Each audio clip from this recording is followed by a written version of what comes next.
अगं बाळाला पाजत असताना छातीमध्ये गाठ झाली आहे, बाळाची टाळू लागली असेल, नक्कीच बघ. जरा तेलाने मालिश कर किंवा गरम पाण्याने शेक, गाठ निघून जाईल. नमस्कार, मी डॉक्टर स्नेहांजली समज की गैरसमज या सदरामध्ये परत एकदा आपलं स्वागत आहे.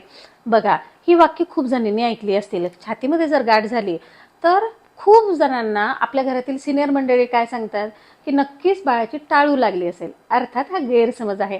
टाळू लागल्यामुळे किंवा अशा कुठल्याही गोष्टीमुळे छातीमध्ये गाठ तयार होत नाही.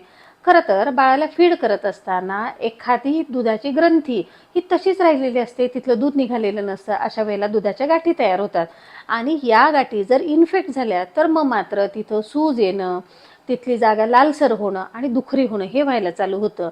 आपण जर वेळेमध्ये लक्ष नाही दिलं किंवा फक्त अगदी गरम पाण्याने शेकत राहिलं तर मग मात्र या दुधाचं पूमध्ये रूपांतर होतं. अशा वेळेला पेशंटला प्रचंड त्रास होत असतो आणि थंडी ताप सुद्धा वाजून येते. मुलींनो, फक्त गैरसमजापोटी तुम्ही घरगुती असे उपाय करू नका. आपल्या डॉक्टरचं कन्सल्टेशन मात्र नक्की घ्या. धन्यवाद.